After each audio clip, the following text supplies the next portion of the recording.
ఏకంగా 15 మందిని బలిగొంది. తూర్పుగోదావరి జిల్లాలోని పలు గ్రామాల్లో విషాదం నింపింది. ఆరోగ్యానికి చేటే అయినా ఒక్క చుక్క పడందే నిద్రపోని సామాన్య జనానికి ఈ కల్తీసారా రక్కసికి బలైపోయారు.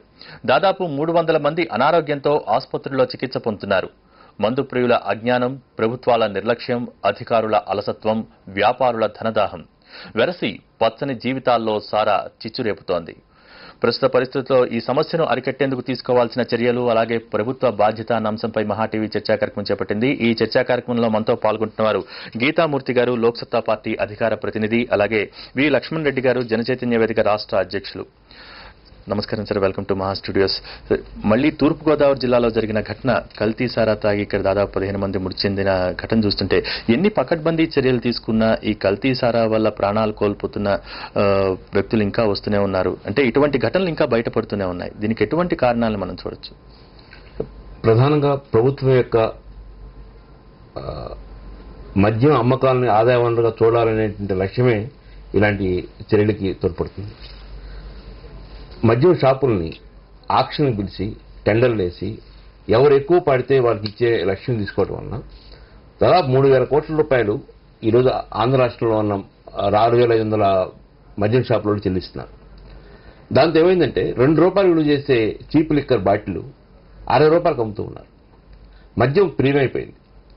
మద్యం అలవాటు చేసిన పేదవాళ్ళకి మద్యం కొనలేని పరిస్థితి వచ్చిన తర్వాత నాడుసారాకి, కల్తీ కళ్ళకి, గుడుంబాలకి, ఇలాంటి స్థానికంగా తయారయ్యే మద్యం వైపుకి వెళుతూ ఉన్నారు. అవి తక్కువ రేటు లభించడం, అందుబాటులో ఉండటంతో ఎక్కువ అవుతా ఉంది. ఎక్సైజ్ సిబ్బందికి కూడా టార్గెట్స్ నిర్ణయించి ఎక్కువ అమ్మకాలు జరగాలనేటువంటి ప్రయత్నం చెప్తే రాష్ట్ర ప్రభుత్వానికి ఎక్సైజ్ సిబ్బంది ఈ నాటుసారా, గుడుంబ, కల్తీ కళ్ళు ఇలాంటి వాటిని నివారించాలి, వీటిని తగ్గించాలనేటువంటి దృష్టితో పనిచేయట్లేదు. ఎక్కడైతే ఇప్పుడు ఈరోజు అంబాజీపేట లాంటివి ఈ రాష్ట్రంలో కొన్ని వేల ప్రాంతాల్లో ఉన్నాయి. ఎక్కడైతే ఎక్సైజ్ సిబ్బంది కానీ, పోలీసు కానీ, రెవెన్యూ వాళ్ళు కానీ ఓ బాధ్యతగా తీసుకొని ఇలాంటి నాటుసారా, గుడుంబ కేంద్రాలు లేకుండా చేయాలని ప్రయత్నం చేస్తే తప్పనిసరిగా సఫలీకృతం అవుతారు. కానీ ఆ ప్రయత్నం చేయటం లేదు.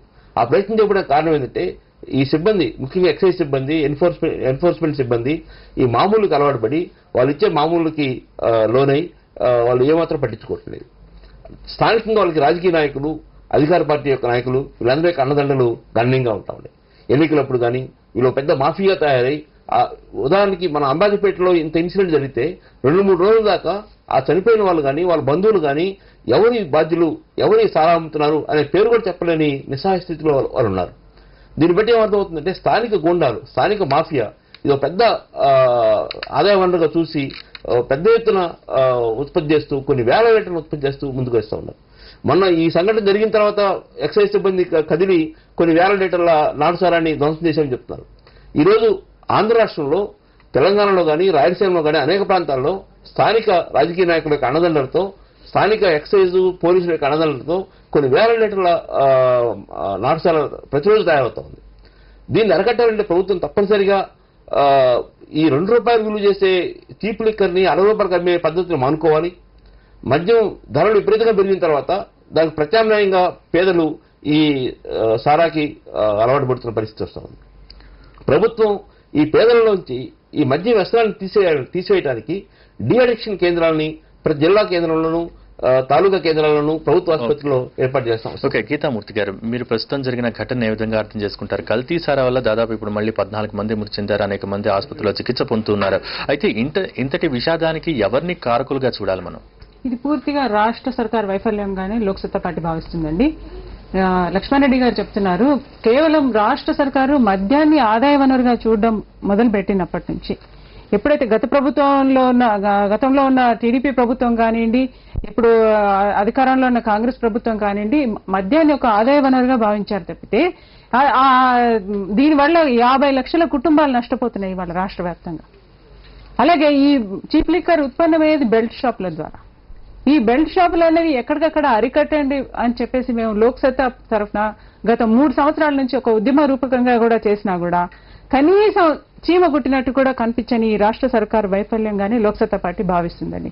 గత 2-3 నెలల క్రిందట గ్రేటర్ హైదరాబాద్ నగర శివార్లలో కూడా ఇదే ఇన్సిడెంట్ జరిగింది. రాజకీయ పార్టీల నేతలు అండదండాలని అంటున్నారు కానీ సాక్షాత్తు రాజకీయ నాయకులు కూడా ఉన్నారు ఇందులో చాలా మంది.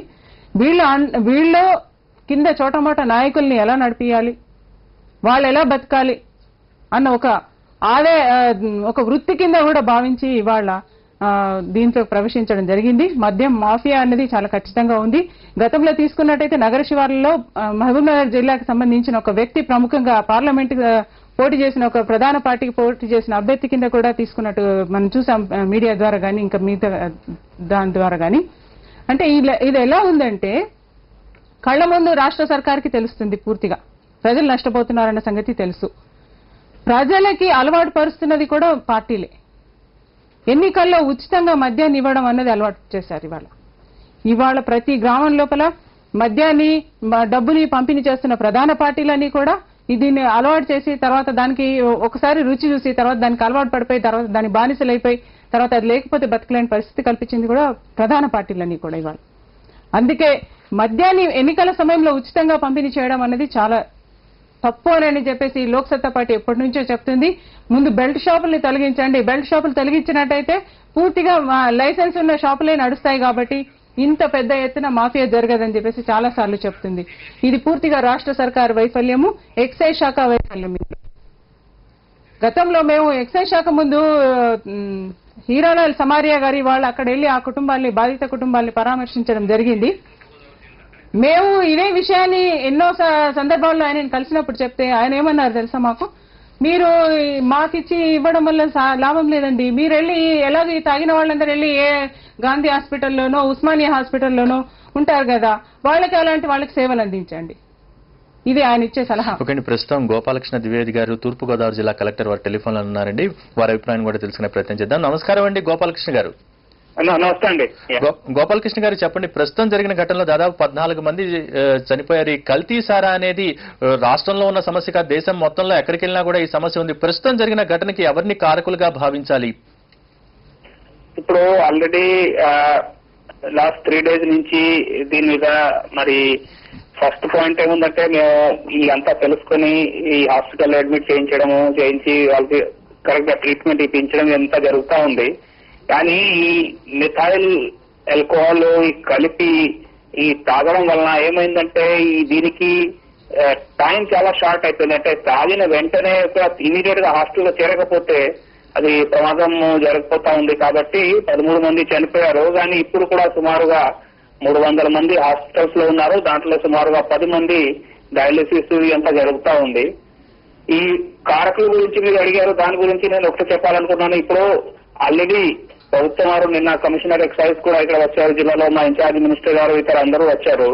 వాళ్ళు ఆల్రెడీ 6 ఎక్సైజ్ డిపార్ట్మెంట్ నుంచి senior officers even excise superintendent వరకు కూడా సస్పెండ్ చేయడం జరిగింది వాళ్ళకి కారకులుగా భావించి. ఎందుకంటే enforcement by excise department poor ఉంది. మేము కూడా మొన్న గవర్నమెంట్ కూడా రిపోర్ట్ రాశాము, ఎక్సైజ్ డిపార్ట్మెంట్ వాళ్ళు చాలా పూర్ గా ఎన్ఫోర్స్మెంట్ చేస్తున్నారు, దానివల్ల ఇలాంటి సంఘటనలు జరగడానికి అవకాశం ఉంది. కాబట్టి వాళ్ళ మీద చాలా గట్టి చర్యలు తీసుకోవాలి. సో ఆల్రెడీ చాలా గట్టి చర్యలు తీసుకోవడం జరిగింది. And also detail enquiry government is going to order independent detail enquiry also. తర్వాత కూడా ఎవరైనా కారకులు ఉంటారో వాళ్ళ మీద కూడా చాలా స్ట్రిక్ట్ చర్యలు తీసుకోవడం జరుగుతుందండి. గోపాలకృష్ణ గారు, ఒక్క విషయం చెప్పండి, ఇక్కడ ఇంత జరిగిన మరణాలకు వేరే కారణాలు ఉన్నాయని ఎక్సైజ్ అధికారులు చెప్తూ ఉన్నారు. ఈ నేపథ్యంలో చాలా మంది విమర్శిస్తున్నారు, ఎక్సైజ్ అధికారులు ఈ కల్తీ సారా మాఫియా మిలాఖత్ వల్లే ఇటువంటి ఘటనలు జరుగుతున్నాయని మీరేమంటారు? ఐ థింక్ అది దానివల్లనే వాళ్ళ మీద చర్యలు తీసుకోవడం జరిగింది కదా. ఎందుకంటే మేము కూడా ఫస్ట్ డే ఎక్సైజ్ వాళ్ళని అడిగినప్పుడు మరి వాళ్ళు సరిగా సమాధానం చెప్పలేదు. అండ్ ఆల్సో మీరు చెప్పిన మాట అయింది, ఎక్సైజ్ డిపార్ట్మెంట్ వాళ్ళు డెఫినెట్ గా చాలా వరకు ఈ ఇక్కడ ఉన్న అధికారులు నిర్లక్ష్యం వలన ఇలాంటి సంఘటన జరగడానికి అవకాశం వచ్చింది. కాబట్టి వాళ్ళ మీద ఆల్రెడీ చర్యలు తీసుకోవడం కూడా జరిగింది.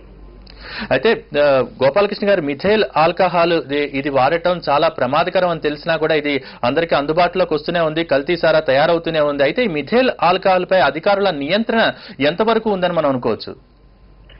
మిథైల్ ఆల్కహాల్ అంటే యాక్చువల్ గా మామూలుగా ఇది అంతా మెడిసినల్ ఐటమ్స్, కెమికల్ ఐటమ్స్, ఇవి కెమికల్ ఫ్యాక్టరీస్ లో కానీ ఎక్కడెక్కడ ఈ ప్రొడక్షన్స్ జరుగుతాయి అక్కడే వెళ్ళాలి. కానీ ఏమవుతుందంటే మామూలుగా suppose through national highway or through sea ఇలాంటి ఐటమ్స్ ఫ్యాక్టరీస్ కి వెళ్ళినప్పుడు కొంత స్మగ్లింగ్ చేసి కొంతమంది ఇలాంటి పని చేసే వాళ్ళు ఎక్కడెక్కడ అమ్ముతూ ఉంటారు. సో మామూలుగా ఇది అంతా ఇల్లీగల్ యాక్టివిటీ. దీనికి టోటల్ ఎక్సైజ్